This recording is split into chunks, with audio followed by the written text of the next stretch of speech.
Okay,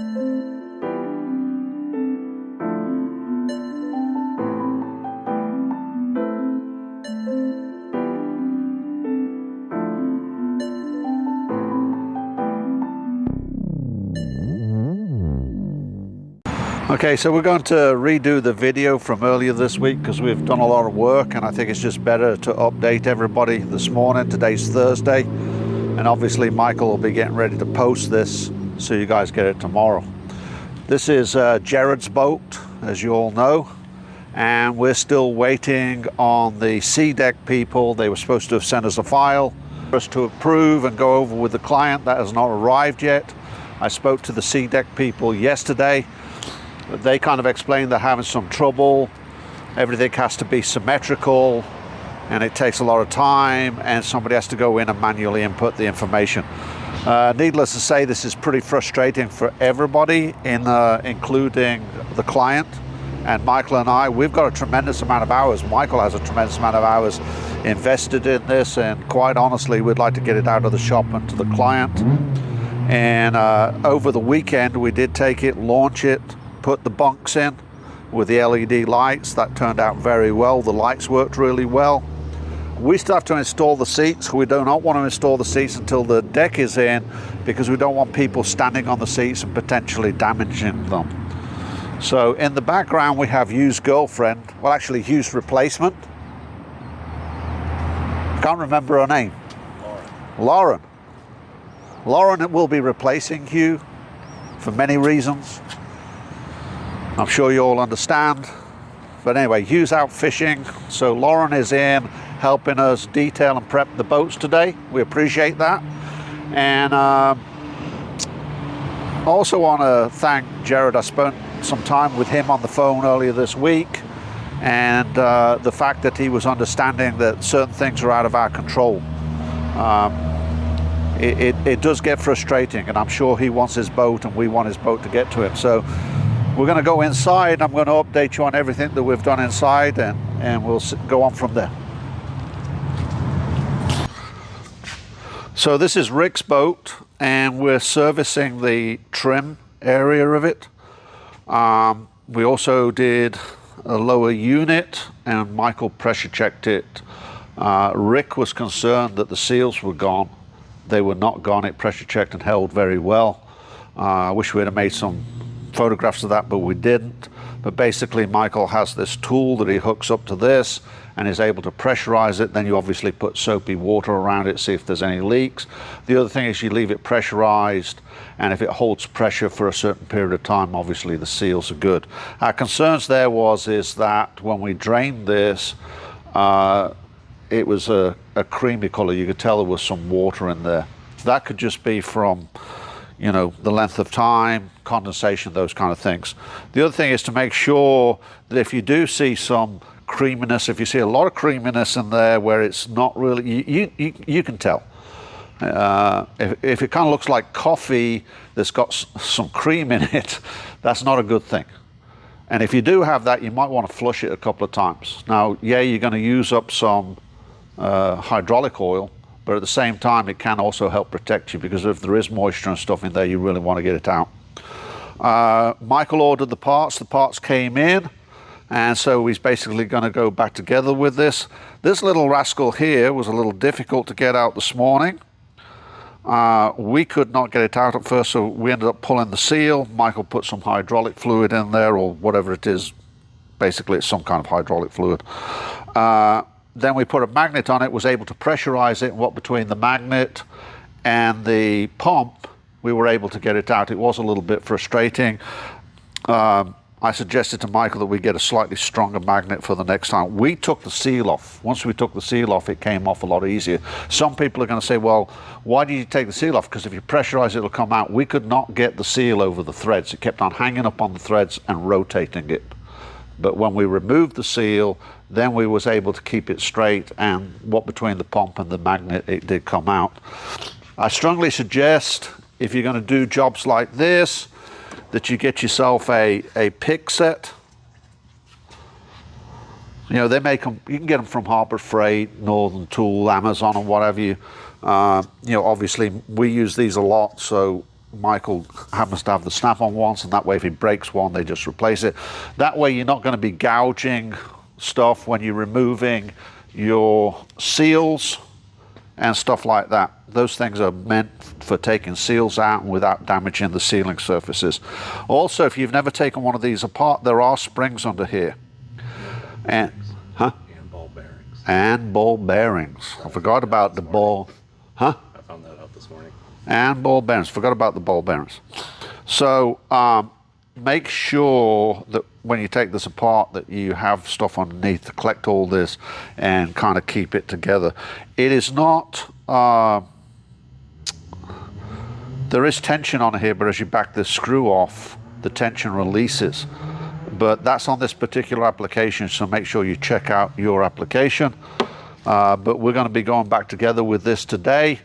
Michael ran some wires, the usual issues with wiring, old wiring, connections, stuff we've gone through before, broken connections, that kind of stuff. So we ran some new wiring to get this graph up and running, and we replaced the trolling motor, which was quite a interesting situation. I'm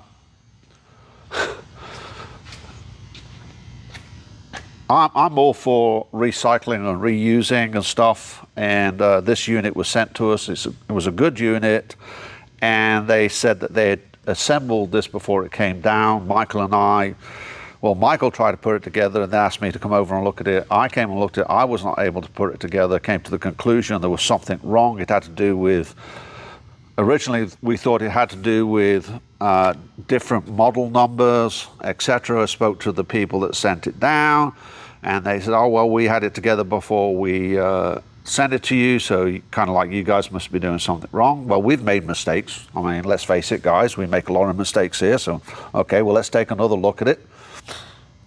I finally got fed up and went home, and Michael took another look at it and decided to look on a video on YouTube. And lo and behold, when he's looking at the picture on YouTube, he finds out that these little pins up here, or lugs, whatever you want to call them, were in the wrong way. So I don't know how those guys assembled that and tested it.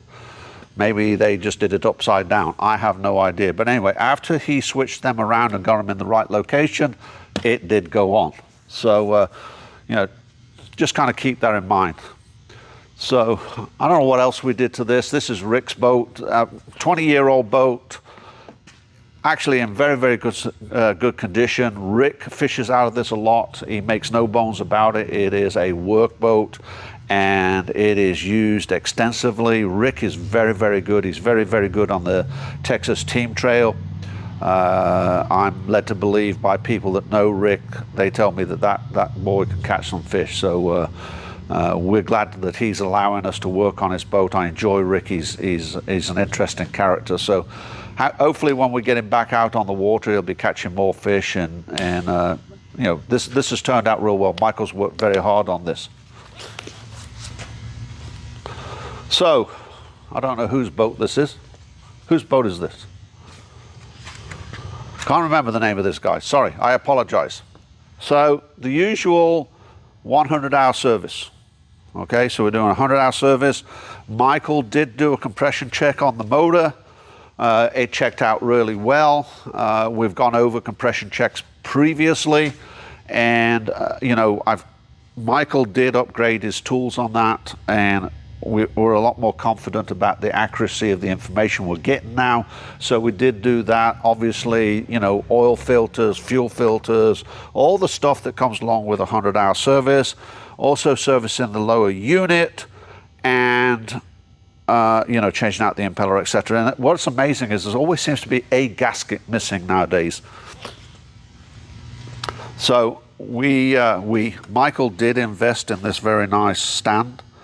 It's definitely better than the way we did it, but we're waiting on parts for this, waiting on this gasket to put this back together and stuff. So as soon as that arrives, we'll be getting this back together, putting it on. Michael has got very good at doing 100-hour services, etc. I would suggest if you're planning to do a 100-hour service, and if you're in the area, please reach out to Michael to do your 100-hour service, is letting us know in advance so we can get the parts ordered. That is the biggest problem nowadays. I think anybody that is ordering anything, it always seems like, oh yes, we've got it, then 90% of it arrives and there's a couple of pieces missing, and then a couple of days later they show up. The other thing that we did on this boat, or Michael's been doing on this boat, is we've been running some wiring, and we have a new graph up front, and we ran some wires. If you're going to be running wires, as I've said previously, make sure you plan out what you're doing. Okay? And I cannot tell you, one of these is a must in my opinion. The steel ones are really rough on the boats, etc. This is a lot more boat friendly, fiberglass friendly, etc. So, and they tend to be a little bit more flexible. These you can get Home Depot, Harbor Freight, etc. I think we're on our second set of these now. They're not that expensive, but obviously after you bend them a lot of times and kind of do some things with them you're not supposed to, but you need some of these. The other thing that you need, and I've lost, I don't know what I did with my coat hanger. Oh, there it is. Coat hangers. Excellent grabbing tools. Get yourself some coat hangers. That way you can cut it off, put a hook on the end, and it helps you pull the wire or pull your snakes to where you need them. Invariably on these boats, as you get up in here, it's really tough if you're having to come up through here. And on some boats, you can't get these covers off without it being a real pain in the end. And I'm just being very, very honest with you about that. So make sure you do your homework on pulling this. And Michael always does his homework. Some of them we can pull, you can slide it out the way. Some of them are not that easy. And also some of them don't necessarily have access back here. So know your boat and know what's going on. Long pliers, stuff like that you're able to get in, grab your snake, grab the end of the wires, stuff like that, where like up under there's like a big 3-inch hole, but there are so many wires in there you can't get in there. So you get the snake down and then you grab the snake and are able to pull it out. This ended up being a 2-person job yesterday. Some boats go real well and some boats are just a royal pain, and this one I guess would be in the pain area. The other thing about it is make sure when you're running your wires, in this particular case, the wires and the snake and everything needed to be on that side, okay? So when we pulled it, it was pulling nicely, so you're not, if you have it on this side, then it has to make a 90 into the boat and then snake around, etc. So think that through. Don't have all your wires down here. If you can lay them on that side, have them all straightened out, make sure there's no kinks and what have you, and then that way you're able to feed them in. Lubrication. Okay, now I'm going to be honest with you about this. First, try to do it without lube, okay?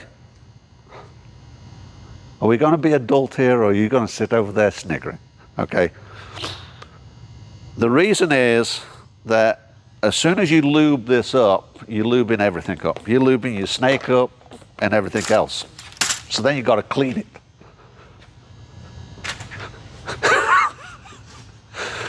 Obviously, Michael's being very immature behind the camera today, but anyway, we're having fun finally. Yesterday was not so much fun. But it does get all over your wire snake and stuff, and then it makes very, very difficult to pull. So my first suggestion is don't lube up until it becomes evident that it's not going to go. And a little of this goes a long way. So just put a little on it, and then you'll find that once it gets started, it will go fairly easy. But don't be forcing it. If you're having to do that, there's something wrong. So have everything in a row. If you have to, this is just regular dish soap. Just buy some cheap. This happens to be Dawn. They actually do make a professional lube for wire pulling and what have you. Soap works just as well. and plus when it, you know, gets damp and whatever, it goes away. Michael brought up a great point, and I thought about this morning.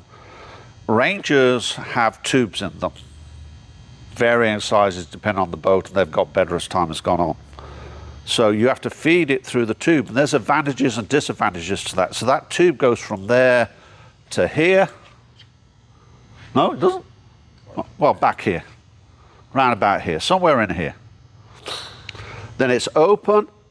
Might not have got the exact spot, okay, but somewhere in here. Then it's open.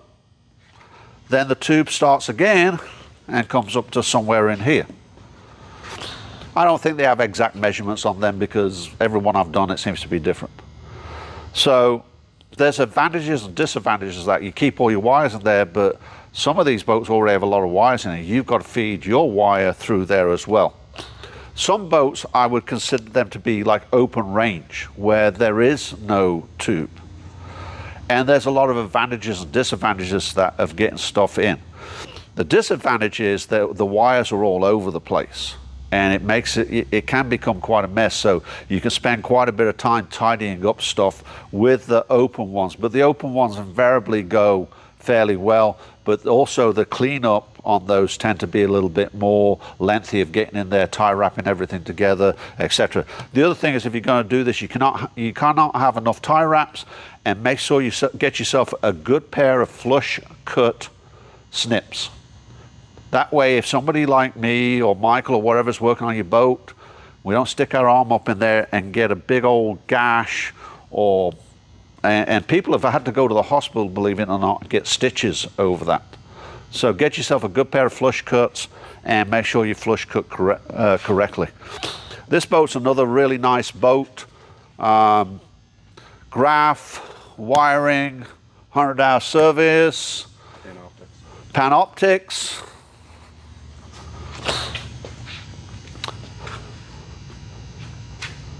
I don't see did the new graph on it yet? No, the graph's down there.